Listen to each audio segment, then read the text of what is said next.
หน่อยหนึ่งเนาะ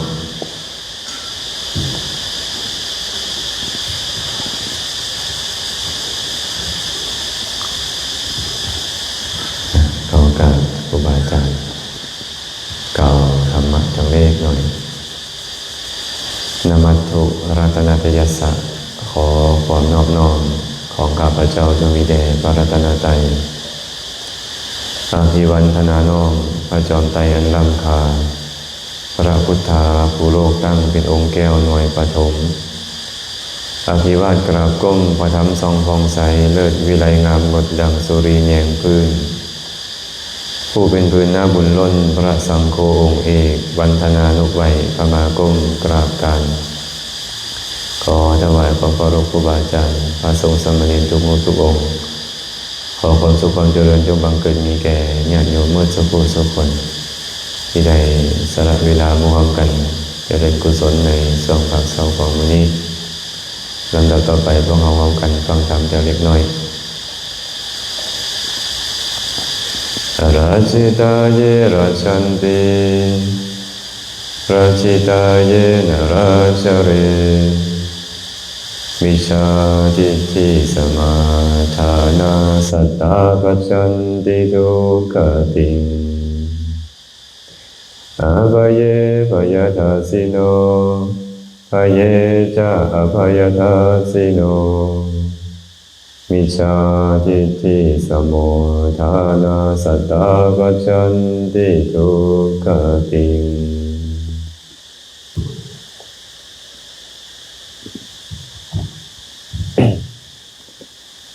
พุทธพจน์บทนี้พระสัมมาสัมพุทธเจ้าได้ตรัสไว้ในคัมภีร์คุตตกนิกายธรรมบทรัชชิตาเยรัชชันติรัชชิตาเยนรัชชเรมิจฉาทิฏฐิสมาทานาสัตตาทัจฉันติทุกขติอาภเยภยทัสสิโนภเยจะอาภยทัสสิโนมิจฉาทิฏฐิสมาทานาสัตตาทัจฉันติทุกขติพระองค์ได้ตรัสไว้แบบนี้ก่อนจะอธิบายขยายความของพุทธพจน์เบื้องต้นก็ขออนุโมทนาบุญนำญาติโยมสุขุสุคนที่มาร่วมกันถวายข้าวปลาอาหารวันเช้าแล้วก็มาร่วมกันสมาทานศีลปฏิบัติธรรมเพื่อบูชาคุณของพระสัมมาสัมพุทธเจ้าเนื่องในวาระวันวิสาขบูชาอันเป็นวันค่ายวันประสูติวันตรัสรู้และเสด็จดับขันธปรินิพพานของพระสัมมาสัมพุทธเจ้าคันว่าพระเจ้าถามแม่เก่งคำเก่งคำก็ตอบได้ว่าเจ้าไปอีหยังมื้อนี้ไปวันวิสาขบูชาไปปฏิบัติธรรมบูชาบูชาหยังบูชาพระพุทธเจ้าเห็นว่าเนื่องในวาระอย่างไรเป็นวันคล้ายวันเกิดคล้ายวันตรัสรู้และคล้ายวันเสด็จดับขันธปรินิพพานของพระสัมมาสัมพุทธเจ้าก็ตอบไปให้ได้เลยเนาะพวกเราก็เริ่มตั้งแต่มื้อเช้าจะเช้ามืดเพิ่งตีละครั้งปลุกจักโมงตีสามเห็นปะตีสามเพิ่งตีละครั้งตีสามเพิ่งกับไหว้พระสวดมนต์พอตีสี่นั่งสมาธิ45 นาทีฟังเทศน์น้อยหนึ่งมื้อเช้านี้พัดมีแขกบ่ได้รับเชิญมารบกวนพวกเขาเนาะแมงมันมันมารบกวนฟังธรรมกับบ่คักปานใดแม่นบ่น่าจะว่าชื่อแมงมันมารบกวนไปย่างจงกรมแต่เช้าเมื่อกี้นี่ก็ไปย่างจงกรมแล้วไปมานั่งสมาธิเนาะบางคนว่าย่างจงกรมไปก็ได้รูปตีนไปไว้มันเป็นอย่างก็เป็นอย่างนั้นมดงามมันมันเล่นงานของเราเลยเกิดอุปสรรคเนาะอุปสรรคของนักปฏิบัติธรรมแมงเมาบอแมงมันออกมานะมันโตกลงพวกแมงมดงามกับมากินแล้วมันก็เฮ็ดทางไปนำทางกันเลยครูบาอาจารย์ย่างไปมันก็บ่ได้เบิ่งหน้าเลย อันนี้อาจารย์ CA บอกมันบ่เบิ่งเลยอันนี้อาจารย์แกนคำมันก็บ่เบิ่งอีกมันกัดเรียบมันว่ามันคันมันขึ้นตั้มโตสองโตกับใครเนาะเหยียดตีนลงไปนึงยกขึ้น30เนี่ยลูกออกนำกับบ่ทันแต่ว่าก็เป็นธรรมดาเด้เป็นธรรมดาใครเฮาใส่ใจว่าเฮากำลังฝ่าโลกความเพียรอยู่นั่นแหละมันกัดเฮากับลูกออกเนาะคันไปให้มันเป็นบุญหรือเป็นบาปนี่นะไปให้หมดนี่เป็นบุญหรือเป็นบาปเป็นบาปแม่นบ่นักปฏิบัติธรรมจังได๋ปล่อยให้ใจเป็นบาปเนาะถ้าก็ต้องให้ใจให้เป็นกุศลเนาะมันกำลังเฮ็ดทุกข์ให้เกิดขึ้นแก่ตัวเองเนาะมันทุกข์เนาะมันจำกัดเฮามันโกรธเฮาเด้นี่มันจังทุกข์มันจังค่อยกัดเฮาเอารูปมันออกซะมันจังสิบ่มีโทษกัดผู้มีศีลแล้วก็ใส่ใจไปแบบนั้นก็เริ่มแล้วตั้งแต่เช้าเป็นผู้ใดมาทางมื้อเช้านี่แดนี่นะมาทางมื้อเช้านี่จักคนต้องเอาให้คุ้มเด้อมาแล้วก็ต้องเอาให้คุ้มตั้งอกตั้งใจตามเวลาที่เป็นกำหนดไปนั่นแหละก็บ่ได้หลายดอกเช้าก็ชั่วโมง2ชั่วโมงบ่ายก็ชั่วโมง2ชั่วโมงแลงก็ชั่วโมง2ชั่วโมงงั้นกลับไปแล้วก็จะปฏิบัติโดยตัวเองอยู่ที่พักก็ได้หรือว่าจะพักผ่อนก็ได้เวลา3มื้อนี่อาจารย์ว่ามันก็สิได้บุญหลายอยู่เลยเนาะได้บุญหลายอยู่บางคนบ่กล้ามาเด้อายว่าซั่นอายอีหยังฮู้บ่บ่ได้แต่งหน้ามาปฏิบัติธรรมแล้วเพิ่นบ่ได้แต่งหน้ามันบ่คือบางคนเด้เนาะเพิ่นไปสมาทานศีลอุโบสถว่าซั่นอาตมาเหลียวเบิ่งป้าบ้านแม่นสิไปประกวดนางงามเพิ่นแต่งหน้าเพิ่นน่ะนะ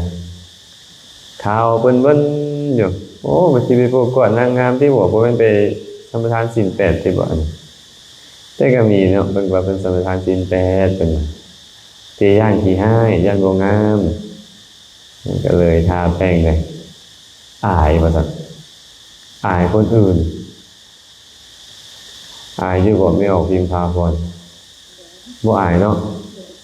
อายบ่แต่งดินอายคนอื่นบ่ได้แต่งหน้านี่เจ้าบ่อายเนาะอายคือกันแต่งดินเด้อเจ้าก็ได้บางคนอายที่ต้องรักษาศีลอายที่ต้องปฏิบัติธรรมอายที่ต้องสันเข้าคาบเดียวอายที่ต้องเฮ็ดแบบนี้คนเฮานี่อายต่างกันเลยบ่ายตอนไปกินเหล้านะเต้นเบิ้นอยู่กลางบ้านบ่อายว่าซั่นห้องโอ้ยห้องเพลงจากห้องสิหยังแหละเว้าเรื่องลามกโสกเปรตบ่อายแต่ว่ามาปฏิบัติธรรมละอายคนเฮานี่อายต่างกันเนาะอาจารย์ก็เลยยกคาถาขึ้นมาว่าเมื่อกี้นี่แหละบุคคลละอายในสิ่งที่บุคคลละอายนะบ่ละอายในสิ่งที่ควรละอายเขาซื่อว่าสมทานมิจฉาทิฏฐิอยู่สัตว์ทั้งหลายเหล่านั้นยอมเข้าถึงนรกพระพุทธเจ้าว่าสิได้เนาะเคยมีเรื่องราวเกิดขึ้นในสมัยพุทธกาลพระราภิกษุทั้งหลายเพิ่นก็ตื่นเช้ามาเพิ่นเฮ็ดกิจวัตรของเพิ่นนะนุ่งสบงทรงจีวรแหละเนาะหลังจากปาดกวาดลานบัดเรียบร้อยนุ่งสบงทรงจีวรไปกราบลานโพกราบลานเจดีย์นั่งท่าเวลาออกบิณฑบาตได้เวลาออกบิณฑบาตแล้วก็ไปพอเข้าไปบิณฑบาตเห็นพวกมีโคลนพวกซีเปื่อยเขาบ่นุ่งผ้านะพ่อแกซีเปื่อยนี้มี2ประเภทประเภทหนึ่งเนี่ยเปื่อยหมดเลยอีกประเภทหนึ่งนี่ปิดทั้งหน้านึกภาพออกว่าเมื่อไหร่เคยไปอินเดียเห็นเลยพระเจ้ายางทุดงพวกนี้คนเนี่ยพวกกันยางทุดงด้วยกันได้เลยยางมันกับฟัดตรงเร่งไปแล้วนอนบริไซอย่างบอกกับมีได้คนหาลุงยุ่งไปนะอาตมาว่าโอ้ยหัวคนกันจะเนี่ยคนนี้กับยางทุดงตัวนี้ถามมันโซเฟอร์ไปถามไปใกล้นะอันพวกข้าเจ้าเห็นอย่างเขาก็เดินทุดงเหมือนท่านนั่นแหละเป็นว่าคนนี้คนนึงก็เดินทุดง แต่วันนี้คนมีสองประเภทที่หนึ่งกะเปื่อยเมื่อเลย อีกประเภทหนึ่งกะปกปิดส่วนหน้าไว้ปกไปทางหน้าทางหลังบ่ปกนะพวกครูบาอาจารย์ไปออกบิณฑบาตไปเห็นเลยเพื่อนกันลมนำกันเป็นสนทนากันอาวุโสพวกนี้คนทั้งหลายพวกท่านนี่เนาะพวกที่แก้เมื่อกับพวกที่ปกทางหน้านี่นะค่อยว่าพวกที่ปกทางหน้านี่ดีด้วยนึงอยู่ได้เพราะเหตุใดยังมีความละอายเด้แม่นบอกพ่อแกว่าอันโมปกปิดจังหน่อยเลยมันน่าละอายเหลือเกินมันว่าแต่ว่าพวกที่ปกปิดทางหน้านี่ยังคล้ายด้วยนี่ยังมีความละอายเลยคนนั้นได้ยินก็ตอบขึ้นเลยได้อาวุโสพวกข่อยบ่ได้ปกปิดย้อนละอายได้ย่านขี้ฝุ่นถึกย่านขี้ฝุ่นถึกย่านนั้นภาสนะอันจะขี้ฝุ่นจะมาถึกภาสนะถึกอวัยวะส่วนของพวกเพิ่นนะบ่ย่อยบ่ได้ละอายอีหยังดอกโอ้กำลังย่องอยู่ว่าละอายบ่จังเฮ็ดจังซั่นมันดีได้กันยังละอายแน่นี่นะพวกเพิ่นบอกว่าบ่ได้ละอายอีหยังว่าซั่นย่านมันเปื้อนย่านขี้ฝุ่นมาถึกมีทั้งผู้หญิงทั้งผู้ชายเนี่ยนักบวชที่เปื่อยนี่ก็ได้ไม่ออกเลยเขาจะมีประเพณีอาบน้ำคนนี้อยู่เมืองลือสีเกียรติอย่างไรเจ้าคันโซนนั้นมาเป็นแสนเป็นล้านเนี่ยสุกิตาอย่าเบิ้งเลยเบิ้งเด้อนักบวชเปื่อยกับเจ้าเป็นแสนเป็นล้านอย่างดีๆนะเหยียบกันตายบางปีอันมาลงอาบน้ำกับเจ้าเป็นประเพณีที่ล่างบาปล่างเวรอย่างกับเจ้านั่นแหละผมเข้าใจก็ใช่เขาไม่ได้มีความละอายเขาก็เลยบอกว่าพวกค่อยปกปิดส่วนทางหน้านี่นะไม่ได้ย้อนละอายแต่ว่าย้อนมันย่านขี้ฝุ่นเป็นต้นมะทึกที่คุณทั้งหลายได้ฟังไปนั่นแหละก็กลับไปพอกลับไปหอดบัดกับเขาไปเฝ้าพระพุทธเจ้าเว้าเรื่องราวทั้งหมดให้พระพุทธเจ้าฟังว่าข้าแต่พระองค์เจริญพวกเขานั้นออกไปนะได้มีการสนทนาปราศัยกับพวกนี้คนก็เลยบอกว่าพวกนี้คนพวกที่แก้เบิดเลยโบปกปิดเลยเนี่ยโบดีทอพวกนี้คนที่ปกปิดส่วนหน้าแต่พวกเขาก็บอกว่าพวกเขาไม่ได้ปกปิดเพราะความละอายแต่ปกปิดเพราะย่านขี้ฝุ่นเป็นต้นมาชื่อพระสัมมาสัมพุทธเจ้าก็เลยตรัสว่าที่คุณทั้งหลายธรรมดาบุคคลนี่นะละอายในสิ่งที่บุคคลละอายบ่ละอายในสิ่งที่คนละอายนี่นะคนเรานี่ยอมเข้าถึงนรกก็เลยตัดคาถาว่าอารัชชิตาเยรัชชันติรัชชิตาเยนรัชชะเร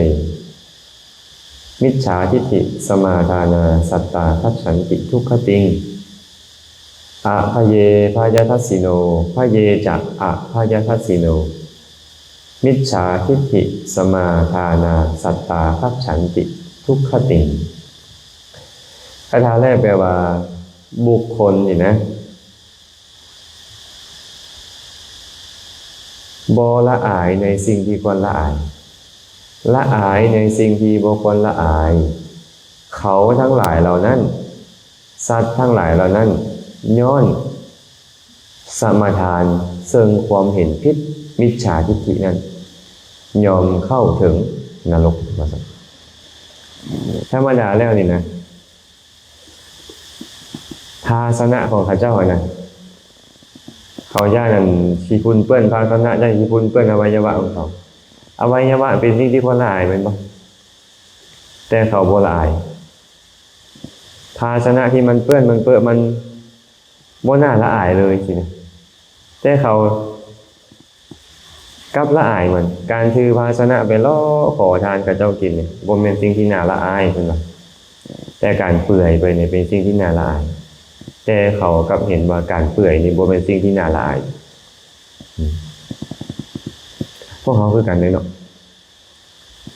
การประพฤติศีลปฏิบัติธรรมบ่เป็นเรื่องที่น่าละอายเลยครูบาอาจารย์ด้วยกันการถือบาตรไปขอทานเขากินนี่นะมันบ่เป็นเรื่องที่น่าละอายแต่ละมื้อแต่ละเว้นพวกเขาก็ลุกขึ้นแต่เช้าไหว้พระสวดมนต์เจริญจิตตภาวนาตามสมควรย่างออกไปบิณฑบาตไปขอทานนั่นแหละว่ายังไงกันแล้วกันไปขอทานกับเจ้ากิน เขาเจ้ามีศรัทธาเขาก็เอาอาหารบานข้าวใส่บาตรให้เขาบ่มีศรัทธาเขาก็บ่ใส่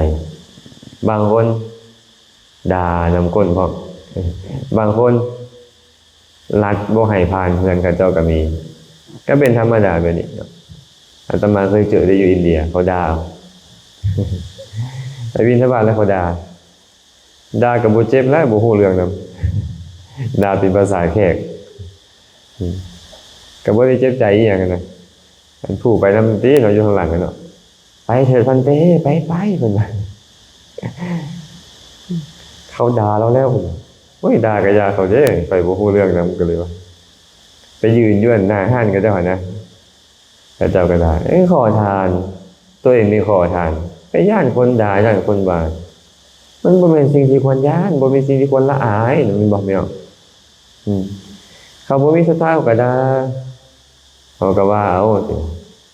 เขามีศรัทธาเขาก็ให้บางบ่อนก็ไปเด้อพวกเขาเจ้าไปเขาเอาหัวรัดไว้พุ่นเขาบ่ให้ข้ามดินเขาย่านพระกายย่านเป็นอัปมงคลย่านบ่เป็นมงคลย่านเป็นอัปมงคลก็เลยรัดไว้ซะบ่ให้ข้ามเฮือนค่อยไปบิณฑบาตเห็นบ่สมัยพุทธกาลเนาะเอาน้ำบ่ได้ไปรัดไว้เฮ็ดหัวรัดบ่พอเอาน้ำไปโห้ยพร้อมบ่ให้พระพุทธเจ้าไปทำกิจนิมนต์สุดท้ายสิไฟนรกสูบซับตายตัวนรกอันนี้คือการแหละเนาะครูบาอาจารย์ไปบิณฑบาตนี่บ่แม่นเรื่องที่น่าละอายถึงจะขอทานก็ตามแต่เป็นการขอทานแบบพระอริยเจ้าบ่ได้ออกไปปากคอผู้ใดย่างไปฮอดเฮือนหลังใดก็ยืนอยู่ให้เขาเห็นเขามีศรัทธาเขาก็ใส่บาตรบ่มีศรัทธาแล้วก็แล้วบ่มีศรัทธาใส่ก็ไปหลังใหม่ซุมื้อนี้แฮงบ่ได้ยืนซัมติซุมื้อนี้เนาะย่างไกลเรื่อยๆเป็นบ่พระน่ะแต่ว่าข้อวัดปฏิบัติของพระนี่ต้องไปยืนได้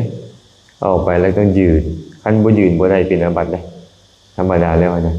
แต่ปัจจุบันเขาเข้าใจกันแล้วว่าคันไปแล้วเขาสิใส่เขาจะเตรียมเครื่องเตรียมของออกมารัดเองแม่นบ่คันไปยืนอยู่เขาก็บ่ใส่คือเก่ามือเขาบ่ทันนะครูบาอาจารย์ก็เลยบ่ค่อยยืนกันธรรมดาต้องยืนไปยืนอยู่บนนึงแต่ก่อนอาตมามาใหม่ๆนี่มีเงิน 3-4 หลังอยู่แถวนี้ไปบิณฑบาตพระเพิ่นบอกว่าไปเขาก็บ่ใส่บัดก็เลยถามว่าพวกเจ้าก็ยืนอยู่บ่บ่ได้ยืนไปก็ย่างกายก็แม่นแล้วบ่ยืนน่ะเบิ่งค่อยสิไปอาตมาไปเด้ไปแล้วก็ยืนบางวันเป็นเงินเราสูงเขาเจ้าบ่ใส่เขาเจ้าบ่ได้ถือพุทธนะเขาเจ้าถือผีบ่คือบ่อยู่ศีลนะอยู่ศีลนี่เป็นเราสูงแต่ว่าถือพุทธได้แต่นี่เขาบ่ถือพุทธแล้วเขาก็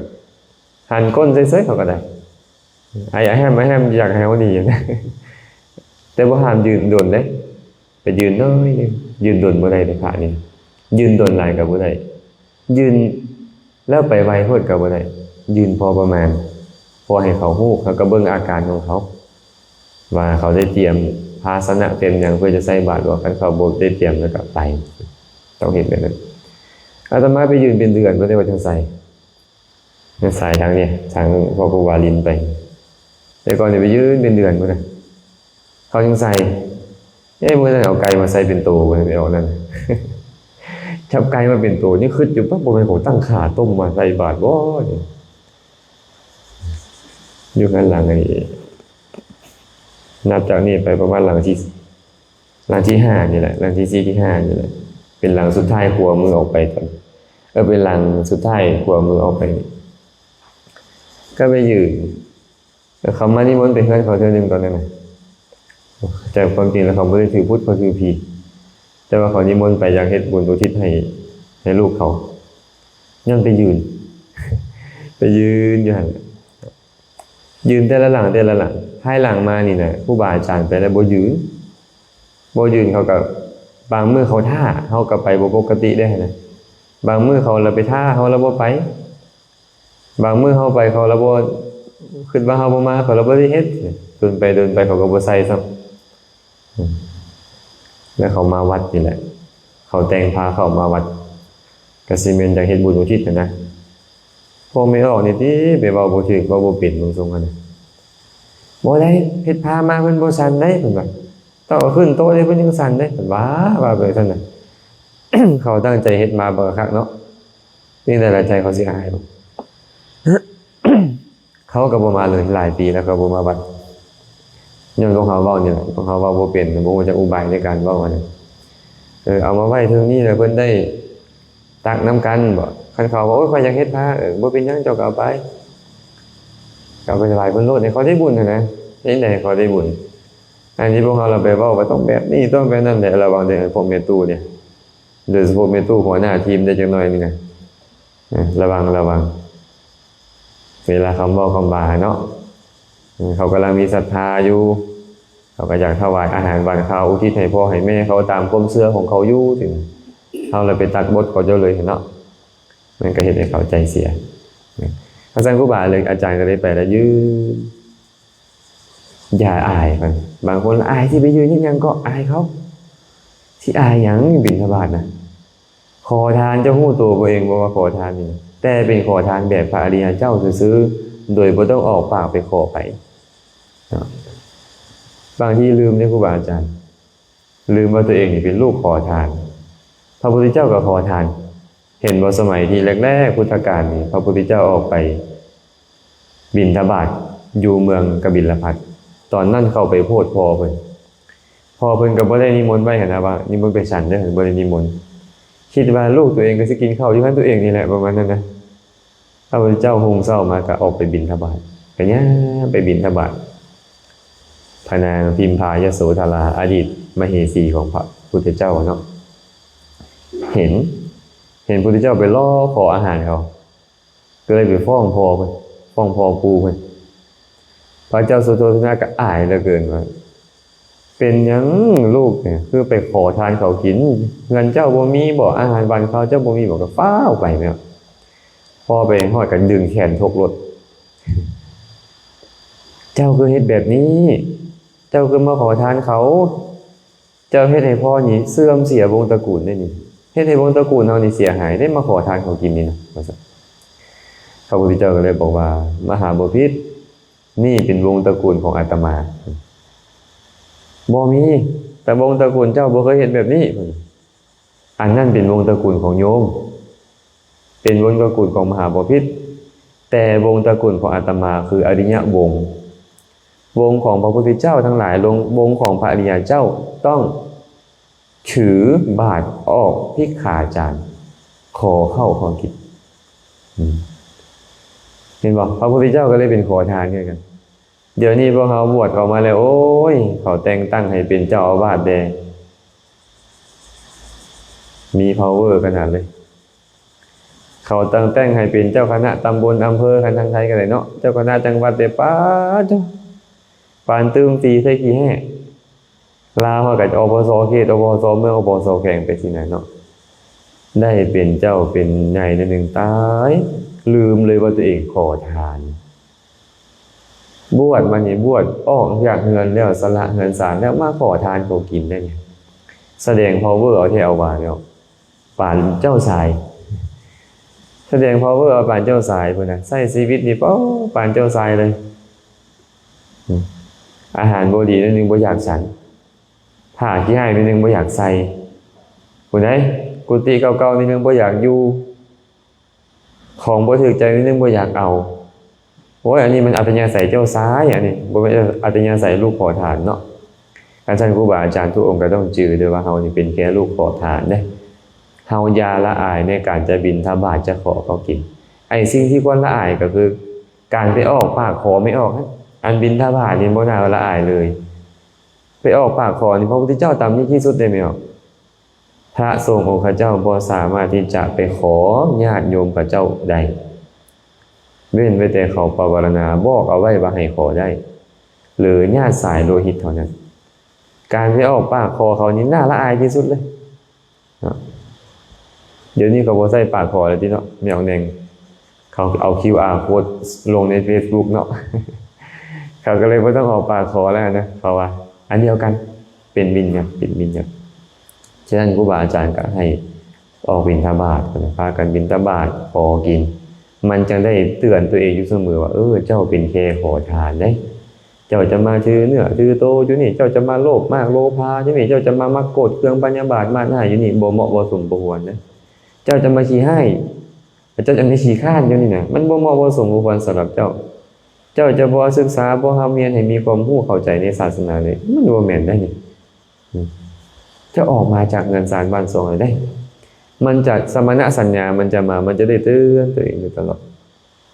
ฉะนั้นเราก็เลยต้องเห็นเป็นข้อวัดเป็นกิจวัตรจะได้เตือนตัวเองอยู่เป็นประจำเนาะญาติโยมคือกันได้มาประพฤติศีลปฏิบัติธรรมมันบ่เป็นเรื่องที่น่าอายมาบริโภคอาหารคาบเดียวบ่เป็นเรื่องที่น่าอายการบ่แต่งหน้าบ่ได้จัดทรงผมมีอย่างต่างๆนี่มันบ่เป็นเรื่องที่น่าอายการไปเฮ็ดความชั่วเป็นเรื่องที่น่าอายการไปฆ่าสัตว์ลักทรัพย์ประพฤติผิดในกามการไปเว้าตัวนั่น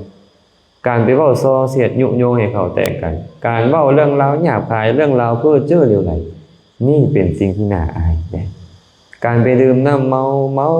อยู่เป็นเรื่องที่น่าอายเลยพวกนี้เนาะคันหากเขาเห็นว่าสิ่งที่น่าอายว่าบ่เป็นตาอายเนี่ยเฮ็ดกันได้ตลอดเป็นบ่คิดชั่วนี่คิดได้ตลอดบ่คิดได้ตลอดเว้าชั่วเว้าได้ตลอดเฮ็ดชั่วเฮ็ดได้ตลอดเป็นบ่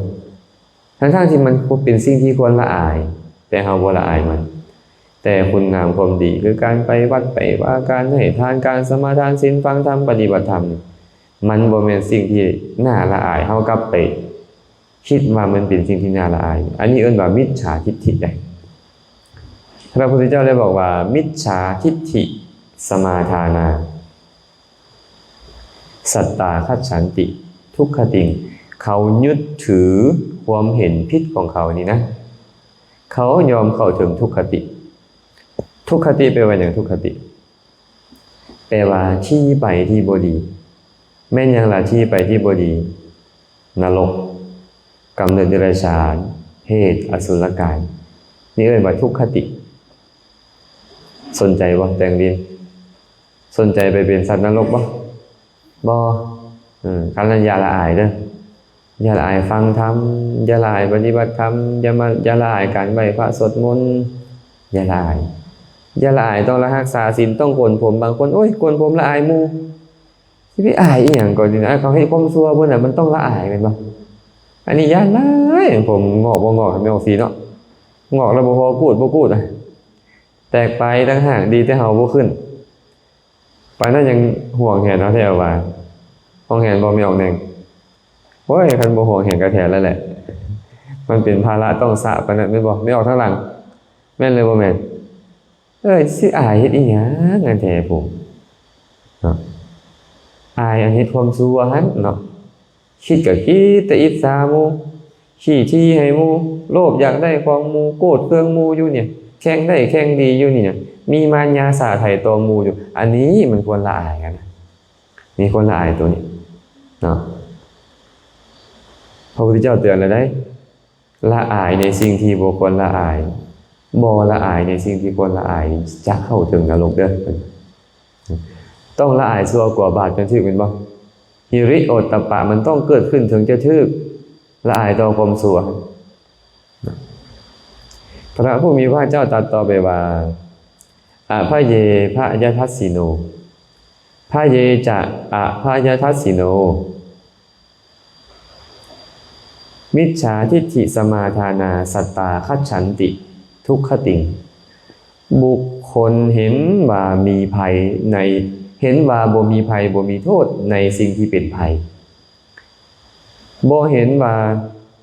ขออภัยเห็นว่าบ่มีภัยในสิ่งที่เป็นภัย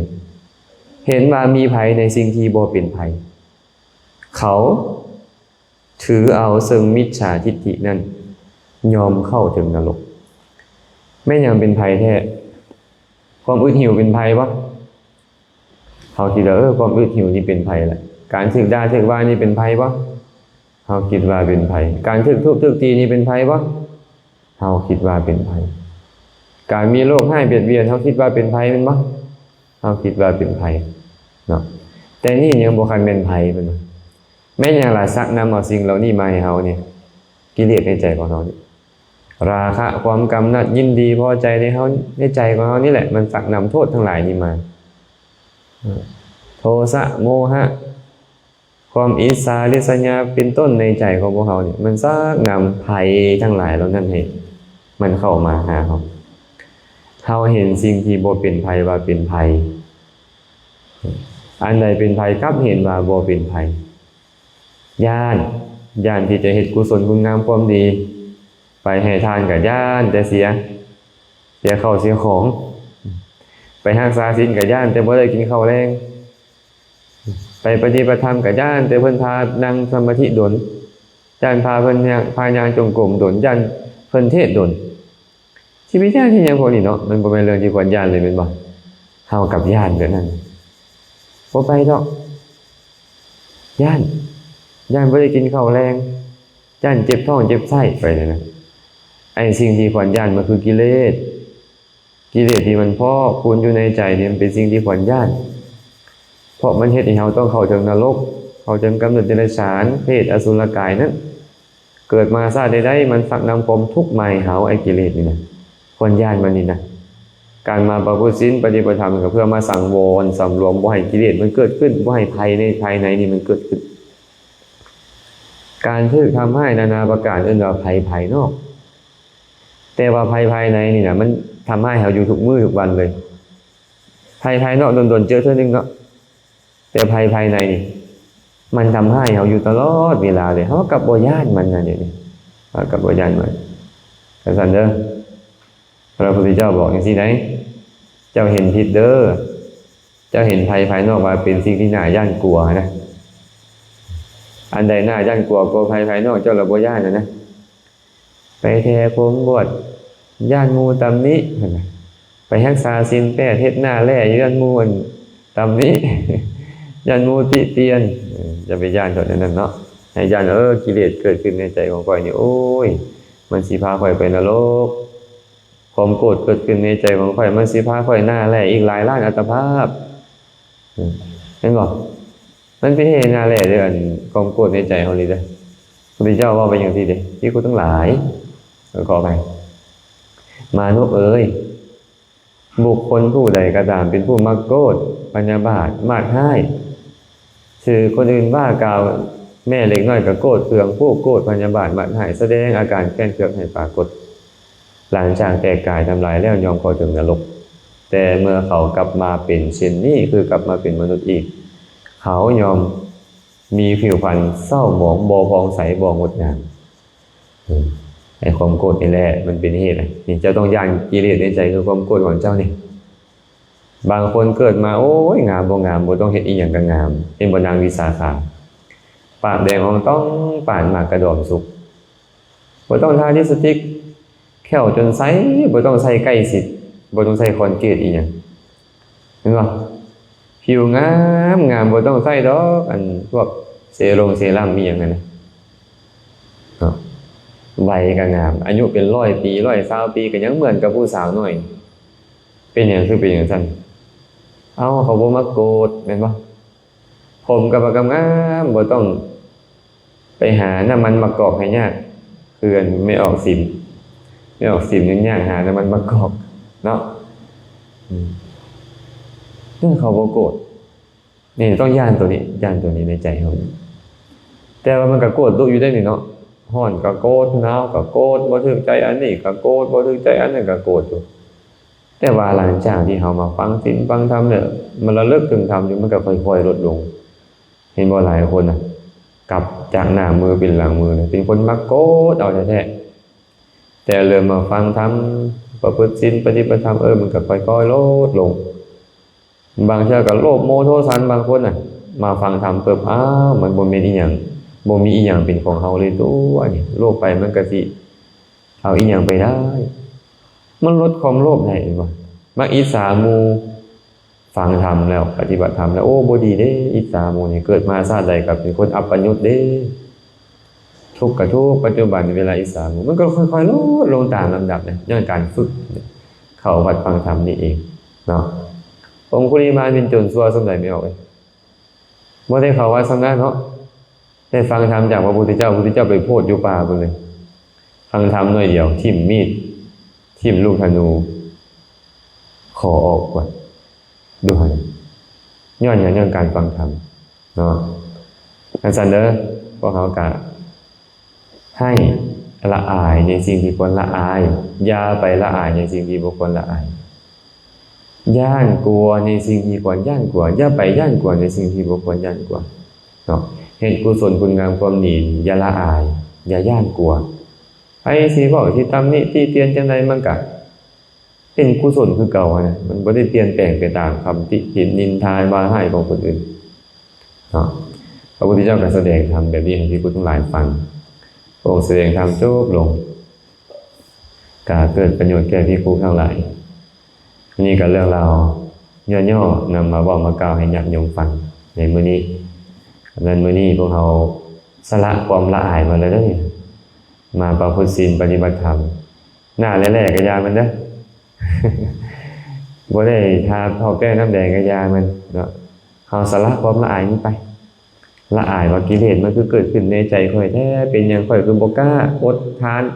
ข้าวแป้งน้ำแดงจักมื้อบ่กล้าอดข้าวแรงจักมื้อนี่นะไอ้ละอายตัวนี้ไอ้กิเลสตัวนี้นี่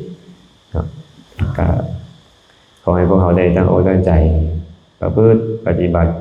เพื่อน้อมบูชาคุณของพระสัมมาสัมพุทธเจ้าที่พระองค์ได้ทรงเสียสละชีวิตเลือดเนื้อทรัพย์สมบัติบุตรภรรยามาตลอดแสนยาวนานเพื่อที่จะมาประกาศธรรมะให้เราฟังมื้อนี้การเฮาก็ให้ตั้งใจสมาทานประพฤติในสิกขาบททั้ง8ข้อสำหรับผู้ที่มีฉันทะมีความพอใจในการที่จะ